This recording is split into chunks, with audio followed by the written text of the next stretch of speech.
Hello everyone, this is Michael for Spirit Comics. Welcome to New Comic Book May 2020, Day 29.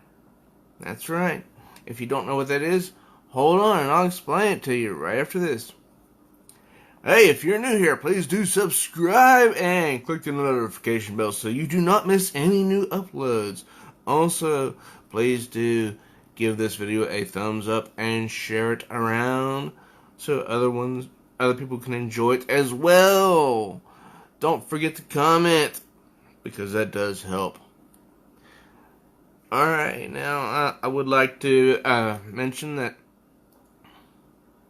there is a young channel called Flutterby969. I'm not sure if I mentioned her before, who has 69 subscribers. She doesn't have a whole lot of content, but she does have good content. And I will leave her link down below in the description so you can go check her out and subscribe to her, or if you enjoy her content. Today's review is going to be of Midnight Mystery #1 in a 4-issue limited series from Alterna Comics. This came out in 2018 by Bernie Gonzalez and Wes Locher, who also worked on Feast or Famine and also his own series, Unit 44. Now let's get in here. And I'll read to you what it says up here at the top in extremely small print. Follow the strange adventures of Detective Ezekiel Zeke King as he goes from case to horrifying case in this issue.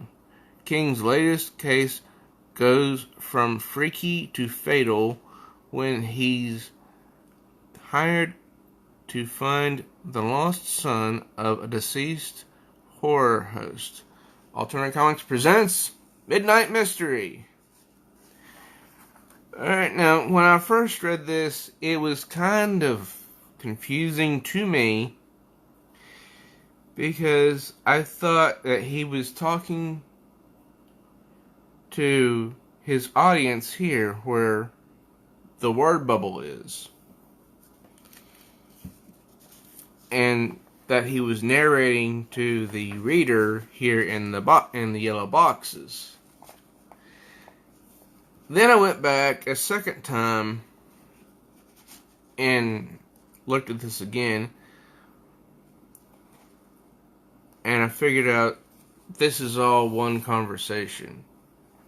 He's talking to his audience because that's his studio, and I would say us, the readers, as well.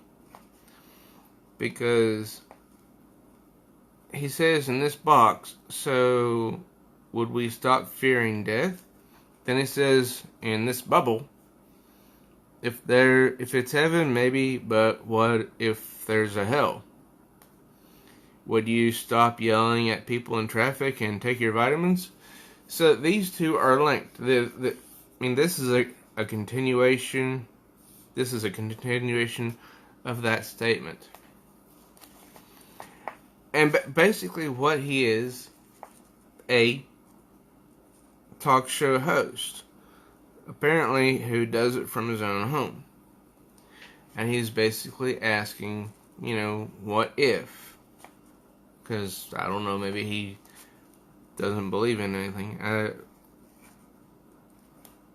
But he does put out some really good questions to his audience. Personally, I am a firm believer in the existence of God and the devil, so that doesn't apply to me. But what he says here, does that mean there's a God or a devil? It would certainly impact religion, atheists too. I mean, he goes on, and then he gets a little bit kind of silly, I think, when he goes on and says, and if ghosts exist, why not aliens, and so forth. And he continues his show, asking these questions while it's all being recorded. I mean, it's all live. At least I think it's a show. I could be wrong, but the microphone makes it seem like a radio show. Anyway, he continues over here where when you see him driving, and this is kind of strange. Mount Everest is not the tallest mountain. Well, it's one of the tallest. I believe that's a documented fact. Camels don't store water in their humps. Bats are not blind. There is no dark side of the moon. That certainly is not true. There is a dark side of the moon. It just is not dark all the time. There's a light side and a dark side. The moon just, changes. It rotates every now and then. So sometimes part of it is light and part of it is dark. And I thought this was kind of funny. And dropping a penny from a tall building will not kill someone. I have never heard that before. And he says that he makes these tapes as a constant reminder that there are things that he can't explain, and that he may be wrong about what he thinks he knows. He's been hired as a detective. I guess he's a detective to go to this home of an old horror film host. Someone that used to be a host for a show about horror films. Really old ones, like in the maybe 30s and 40s.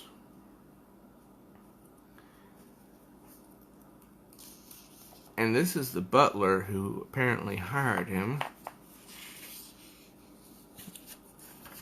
He wants he wants Zeke to find the lost son of this man who his name is Ronald, not Ronald. Part of it's Ronald. I'm having trouble thinking right now. Oh, Ronald Blackwood. Yeah, that's the name of the host. But his television persona is Count Karloff. Yeah, you saw it right there. Count Karloff. I can only wonder if that was a nod toward the late Boris Karloff, who had a very deep voice.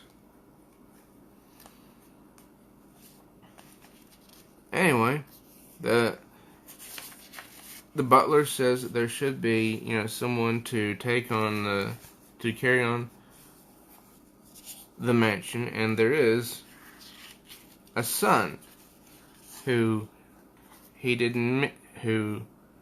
Ronald Blackwood did not meet during his lifetime.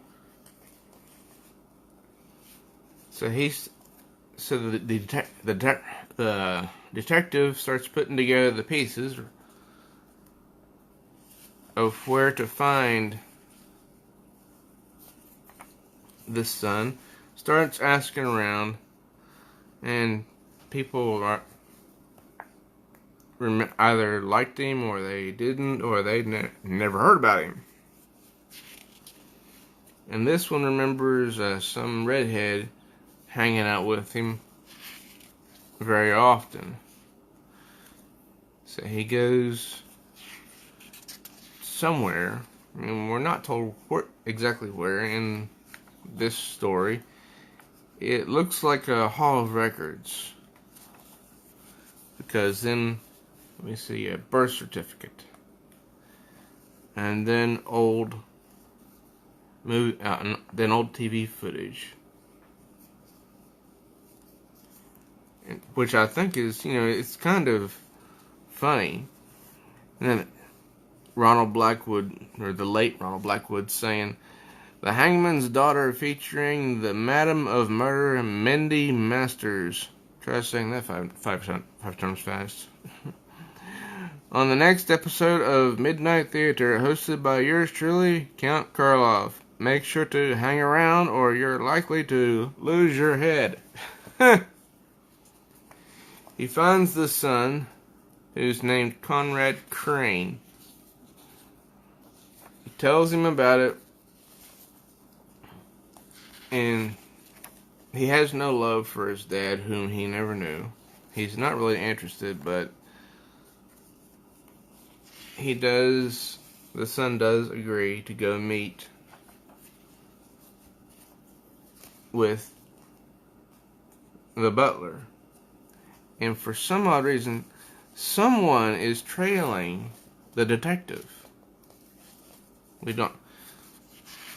So I'm guessing that someone works for the butler. They meet in a greenhouse. And the butler is very cryptic. "Gentlemen, and a special welcome to you, Conrad." Then he just keeps going on and on. It almost gives off the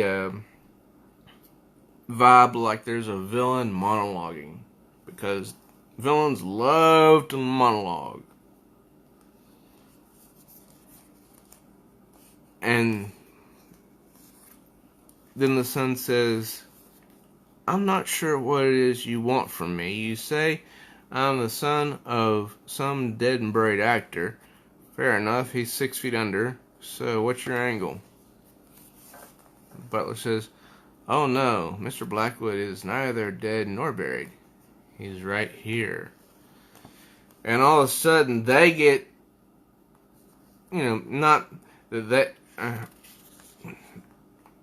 they get in trouble because the butler puts on a gas mask. Gas fills the room, and they hit the floor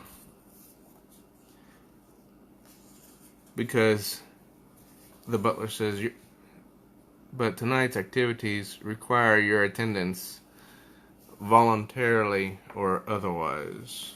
Next, real evil. Get it? Real evil, real evil.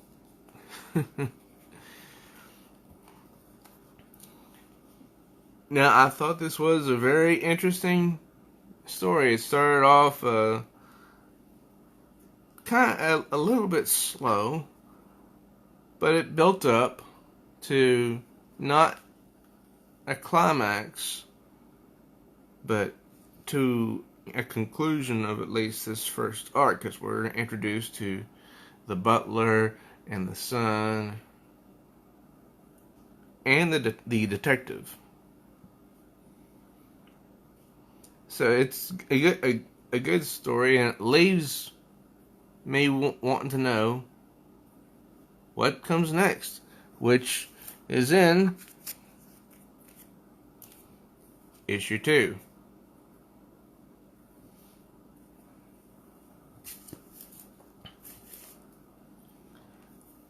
So I hope you enjoyed this review. I did. The artwork was good and simplistic. I liked that. It didn't leave me wondering what I was looking at, which sometimes happens in comics. If you're new here, please do subscribe. Click the notification bell so you don't miss any new uploads. Also, please give this video a thumbs up and share it around. Don't forget to comment. I am Michael for Spirit Comics.